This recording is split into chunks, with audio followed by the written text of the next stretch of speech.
Hello everyone. तो अभी हम लोग इस चैप्टर को चालू कर रहे हैं हमारा, जो कि इसके हम साइंटिस्ट के बारे में देखे थे, अर्नस्ट मैयर के बारे में। और अब हम देख रहे हैं इस चैप्टर को शुरुआत करते हैं।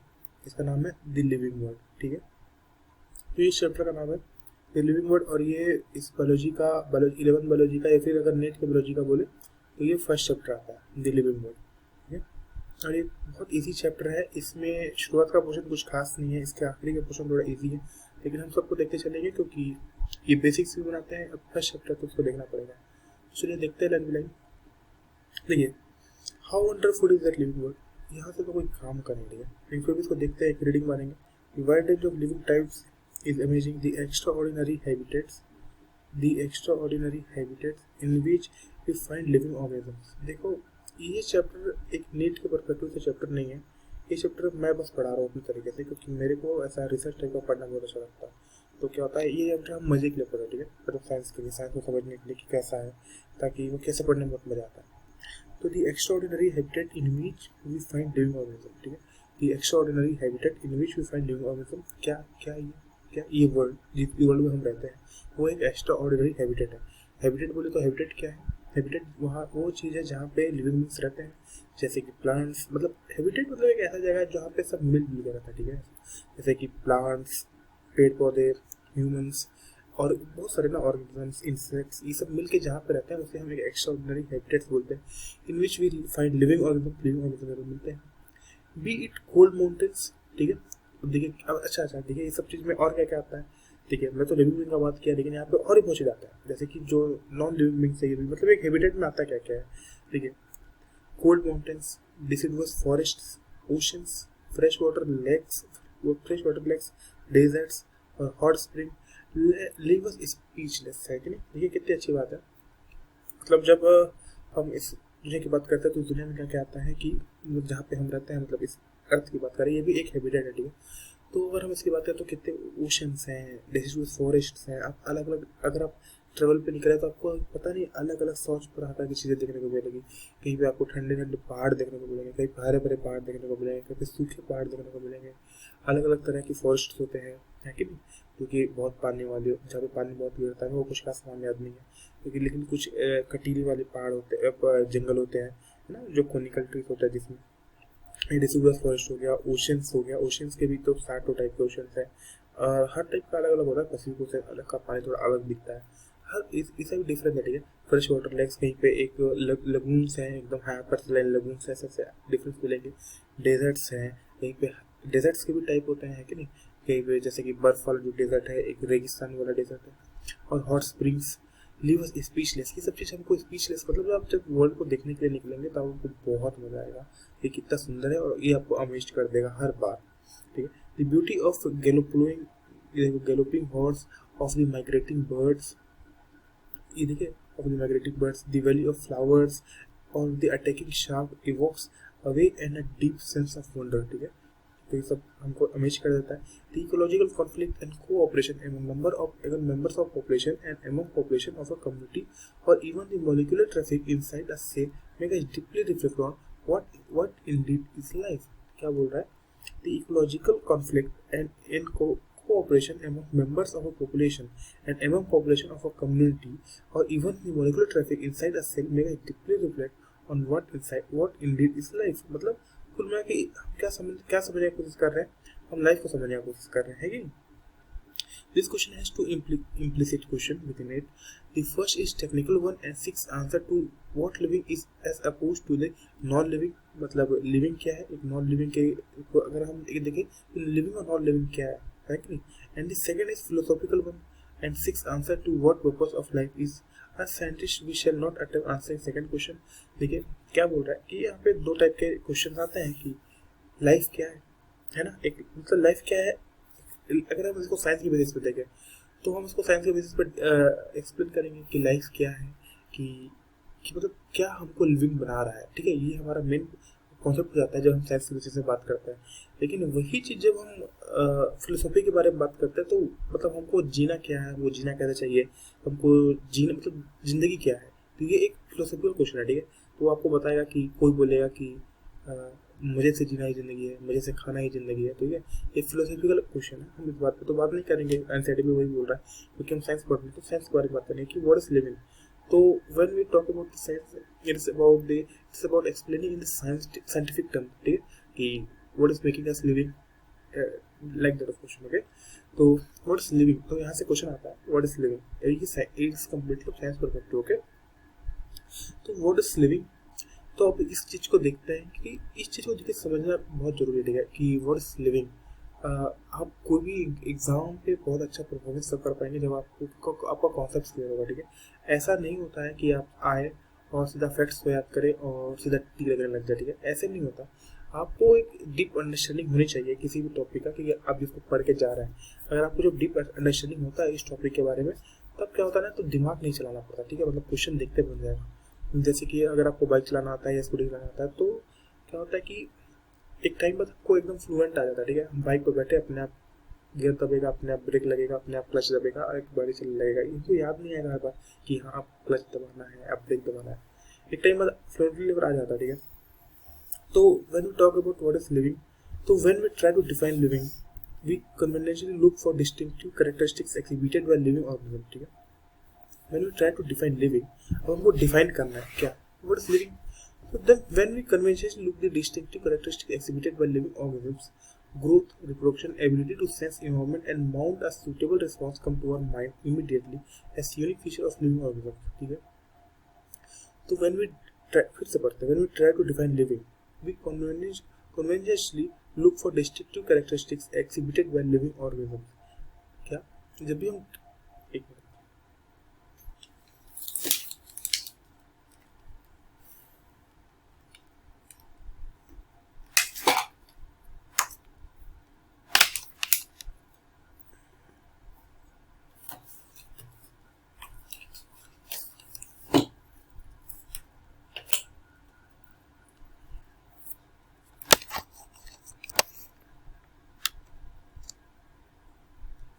दुनिया का हर लैपटॉप का एक मेजर प्रॉब्लम है कि इसका चार्जिंग बहुत जल्दी खत्म होता है।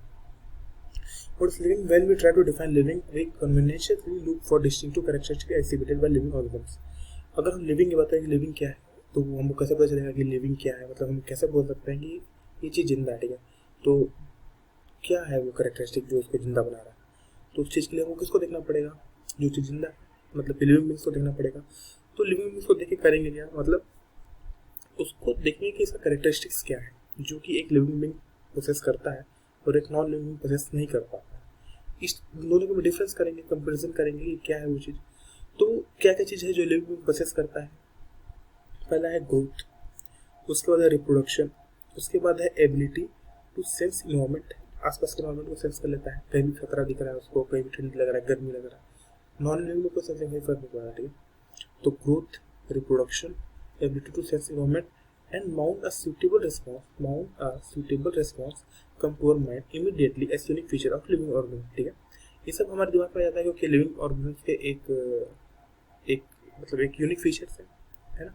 ये सब चीज़ नॉन लिविंग ऑर्गेनिज्म नहीं कर पाता, लेकिन बहुत सारी चीज़ें हैं, ठीक है। अभी देखते हैं, आगे देखेंगे। One can add a few more features like metabolism, ये एक सबसे इम्पोर्टेंट क्वेश्चन है, सबसे इम्पोर्टेंट पार्ट है क्या कि लिविंग ऑर्गेनिज्म एक और यूनिक फीचर करता है, वो क्या है, metabolism. Ability to self replicate, self organise, interact and emergence to this list. Let us try to understand each of this. देखिए ग्रोथ की बात करें, ठीक है, तो ग्रोथ पहाड़ ही करता है।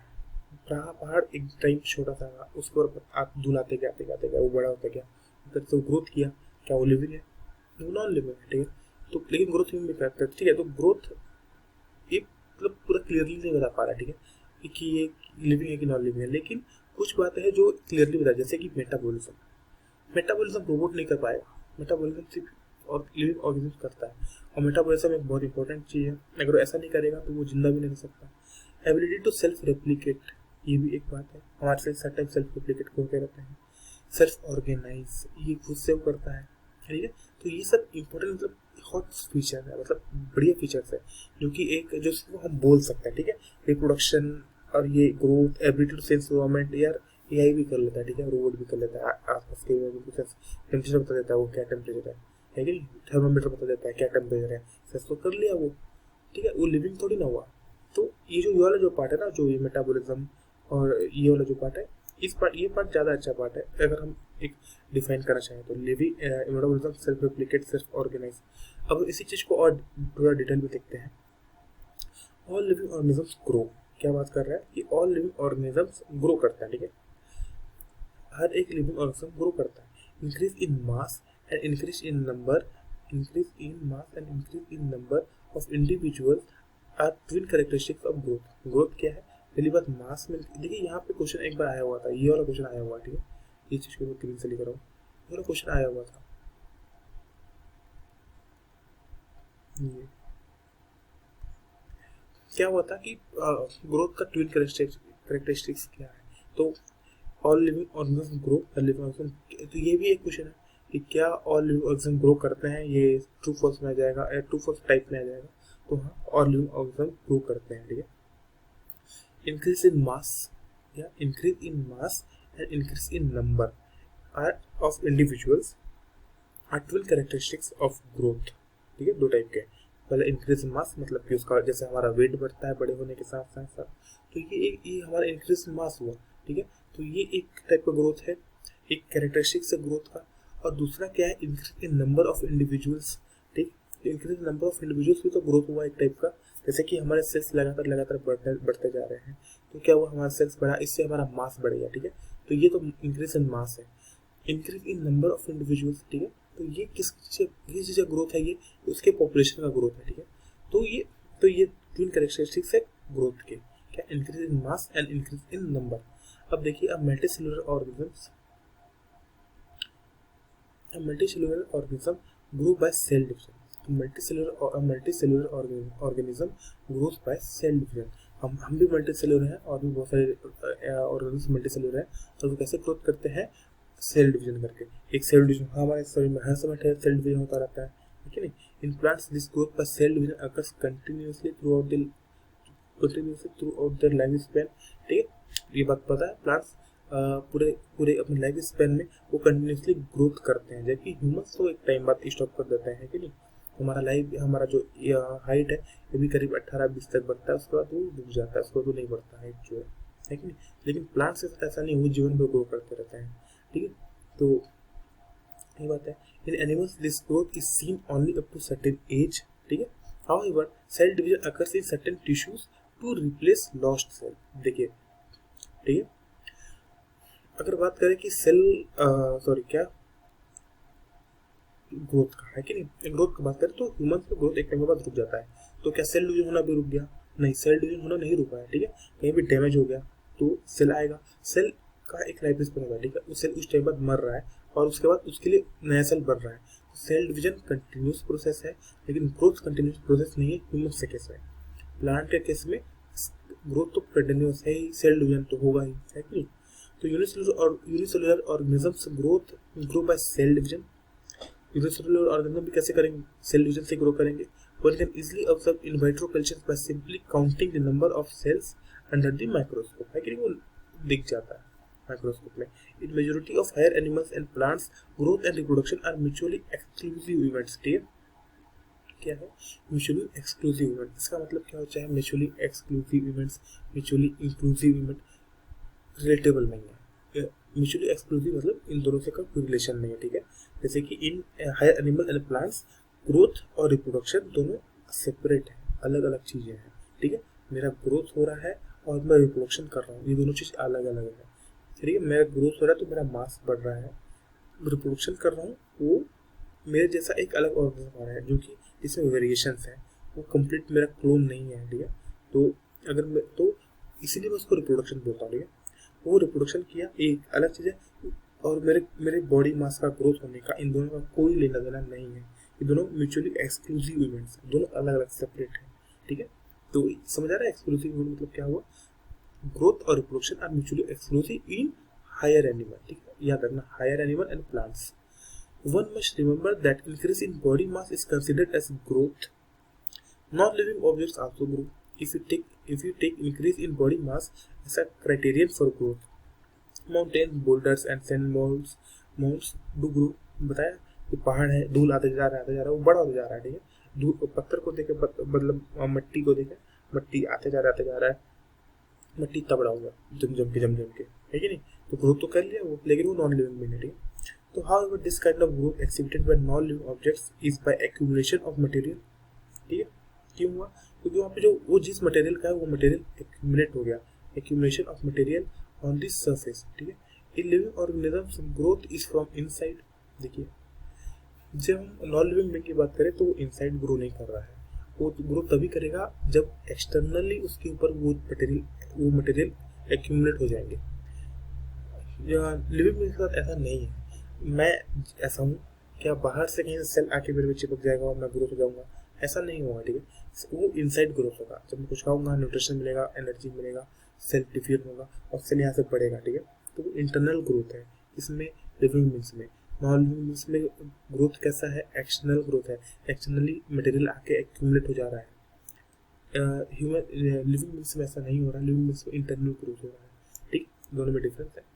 ये living organisms growth is from inside. Growth therefore cannot be taken as a defining property of living organisms, ठीक है? ग्रोथ को हम इसलिए नहीं ले सकते ऐसा डिफाइनिंग प्रॉपर्टी। क्यों नहीं ले सकते? नॉन लिविंग बीइंग कर रहे हैं, ठीक है? हाँ, एक्सटर्नल है, इंटरनल है, ये बात अलग है, लेकिन फिर भी वो कर रहे हैं, तो इसलिए हम ग्रोथ को नहीं ले सकते ऐसा डिफाइनिंग प्रॉपर्टी कि हाँ यही एक कारण है जिसके कारण ये लिविंग है और ये नॉन लिविंग है। नहीं, ऐसा नहीं बोल सकते, ठीक है? क्योंकि हम एक डिफाइनिंग प्रॉपर्टी खोज रहे हैं कि लिविंग और नॉन लिविंग में डिफरेंस क्या, ठीक है? Conditions under which it can be observed in all living organisms have to explain, and then we understand that it is a characteristics of living system. Dead organism does not grow, ठीक है? ये तो बात है, dead organism does not grow लिख सकते हैं। कभी ना, क्योंकि जब मैं क्वेश्चन सॉल्व कर रहा था तो कभी क्वेश्चन कंफ्यूज हो रहा था, कहीं ये घुमा तो नहीं रहा। क्वेश्चन पे आ गया dead organism does not grow, option में है ट्रू, बी फॉल्स, सी नन, डी कुछ और, ठीक है? मैं कंफ्यूज हो रहा था कि घुमा तो नहीं रहा यार, लेकिन हमको घूमना नहीं, ठीक है? हमको हमें क्लियर रखना है। डेड ऑर्गेनिज्म डजंट ग्रो, मैं कुछ भी सोचने लगा था, उसके अंदर हवा भर गया, वो थोड़ा बड़ा होने लग गया, वो ग्रो कर रहा है क्या? ऐसे भी वो नहीं कर रहा है, ठीक है? कभी डेड ऑर्गेनिज्म कैसे ग्रो करेगा, ठीक है? ये मस्ती है, लेकिन मतलब मैं हो जाता था ऐसे कंफ्यूज। दूसरा पॉइंट देखते हैं, ये है दूसरा पॉइंट यहाँ पे, reproduction likewise is the characteristics of living organisms, ठीक है? अब रिप्रोडक्शन की बारी, रिप्रोडक्शन को देखते हैं। रिप्रोडक्शन में क्या सीन है, देखिए, in multicellular organisms reproduction refers to the production of progenic processing features more or less similar to those of parents. देखिए, जब हम मल्टीसेलुलर ऑर्गेनिजम्स की बात करते हैं तो रिप्रोडक्शन क्या हुआ? रिप्रोडक्शन हुआ एक अपने जैसा बच्चा पैदा करना, जो कि सिमिलर तो है आपके जैसे, जो आपका जो प्रोजेनी है या जो आपका जो बच्चा है, लेकिन वो आपका क्लोन नहीं है, उसमें वेरिएशंस है, ठीक है? तो ये मल्टीसेलुलर ऑर्गेनिजम्स की बात करें तो ये ऐसा है, features are more or less similar to those of parents invariably, ठीक है? Invariably implicitly we refer to sexual reproduction, ठीक है? अगर ये और वेरिएशन कब आ रहा है? वेरिएशन तभी आएगा जब सेक्सुअल रिप्रोडक्शन होगा, ठीक है?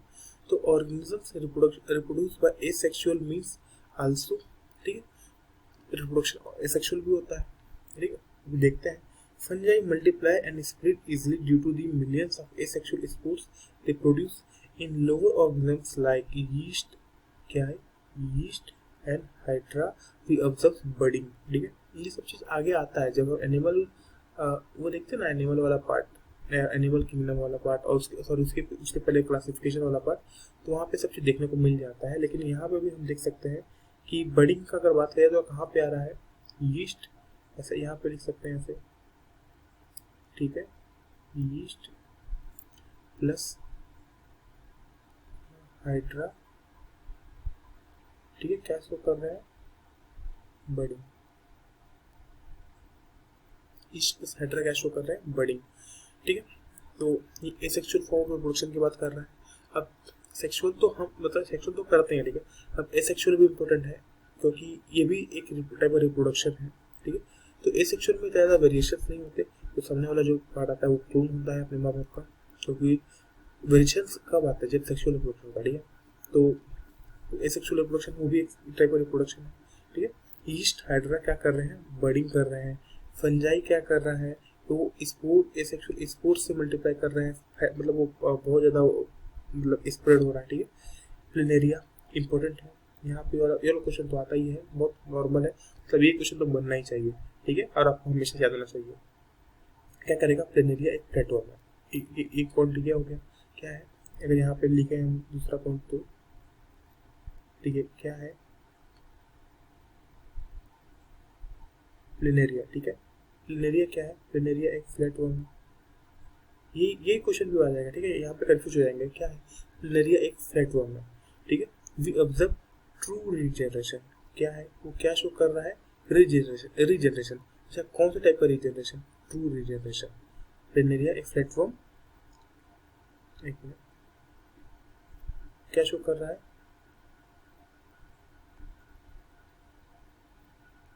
प्लेनेरिया एक प्लेटफॉर्म है और ये क्या शो कर रहा है, ट्रू रीजनरेशन,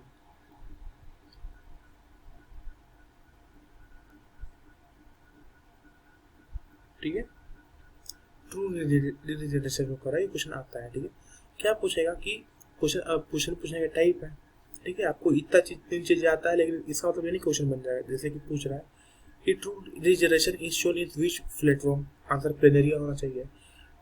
ट्रू रीजनरेशन मान ली किसी और में हो रहा है, लेकिन वो प्लेटफॉर्म नहीं लिख रहा है, वो पूछ रहा है कि क्या है, अगर वो कुछ और लिख दिया किसी और टाइप का वर्ब, तो आंसर प्लेनेरिया होगा क्या, नहीं होगा, ठीक है, नहीं आ रहा मतलब कोई भी आंसर नहीं है तो नन टिक करना पड़ेगा। अगर वो ऐसे और तरीके से पूछ सकता है कि ऐसे पूछ सकता है, ठीक है, कि organism named Planaria shows true regeneration is a type of worm dash worm, तो क्या फ्लैट वर्म, कौन सा ऑप्शन में टिक करे हुए, तब फ्लैट वर्म टिक करोगे, ठीक है, तो ये सब चीज आपको देखना पड़ेगा। कैसे याद कर सकते हैं, प्लेनेरिया है एक फ्लैट वर्म है, ट्रू रीजनरेशन शो करता है। रीजनरेशन क्या है, किसी भी बॉडी पार्ट अगर उसको आप 10 टुकड़ा में कर देंगे तो वो 10 टुकड़ों से 10 प्लेनेरिया बन जाएगा, this is called true regeneration. और भी टाइप के रीजनरेशन होते हैं क्या, हाँ होते हैं, किसमें, छिपकली में, पूंछ कट जाता है तो उसका पूंछ वापस आ जाता है, ये नहीं कि उसका पूंछ वापस से पूरा ऑर्गेनिज्म बन गया, नहीं ऐसा नहीं होगा, ठीक है, तो ये ट्रू रीजनरेशन नहीं है।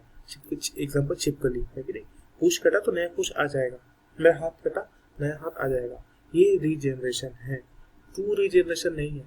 ट्रू रीजनरेशन ये कब होगा, अगर मेरा हाथ कटा और मेरे हाथ से वापस मेरे जैसा एक ऑर्गेनिज्म बन गया, और मेरा हाथ तो वापस आएगा ही आएगा, ये ट्रू रीजनरेशन है, ठीक है, ये ऐसा कौन शो करता है, प्लेनेरिया, जो कि एक फ्लैटवर्म है।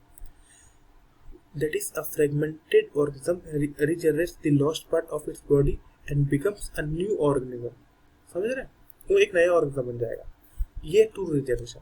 दी फंजाई, दी समझा जड़ेगा, दी फंजाई, अब यहाँ पे फिर से फंजाई के बाद आ गया, दी फिलामेंटस क्या कर रहा है, the fungi, the filamentous algae and the protonema of mosses, ये हम पढ़ेंगे उसमें क्लासिफिकेशन वाले पार्ट में, ठीक है, क्लासिफिकेशन के बाद वाले पार्ट में, किंगडम ये प्रोटिस्टा ये सब में, ठीक है, तो फंजाई क्या हो, तीन लोग, तीसरा पॉइंट है यहाँ पे, तीन लिख देता हूँ, fungi filamentous algae protonema of Moses और इजिली मल्टीप्लाई बाय फ्रेगमेंटेशन, ठीक है, फ्रेगमेंटेशन क्या है, कौन कौन कर रहा है यहाँ पे,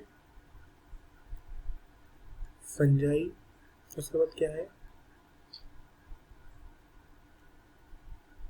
फिलामेंटस एल्गी, और कौन है, और यहाँ पे protonema of Moses, protonema of Moses, ठीक है, ये तीनों क्या शो कर रहे हैं, ये तीनों शो कर रहे हैं फ्रेगमेंटेशन, ये तीनों शो कर रहे हैं फ्रेगमेंटेशन, ठीक है, ये पार्ट पे इम्पोर्टेंट है, इसको भी याद रखना चाहिए, क्योंकि यहाँ से देखिए क्वेश्चन आंसर सब बने चाहिए, बात यह है कि आप फंसते कहाँ पर, ठीक है, तो ऐसे जगह पे हम फंस जाते हैं, क्योंकि अक्सर हम सोचते हैं कि इजी वाला पार्ट है ऐसे, तो यही पे फंसते हैं, तो कुछ पूरे चैप्टर को याद स्टूडेंट रखना पड़ता है, कुछ पॉइंट्स को याद रखना पड़ता है जहाँ पे आप फंसने वाले हैं, बाकी सब तो ऐसे ही बनेगा। तो यहाँ पे क्या क्या याद रखेंगे, बस तीन चीज, fungi, filamentous algae, protonema of fragmentation, planaria flatworm, true regeneration. True regeneration क्या हुआ, यहाँ पे एक पॉइंट है, ठीक है, ट्रू रीजनरेशन क्या हुआ, fragmented organism regenerate the lost part of its body and become a new organism, अब नया ऑर्गेनिज्म बन गया, क्या है ये, ट्रू रीजनरेशन, ठीक है।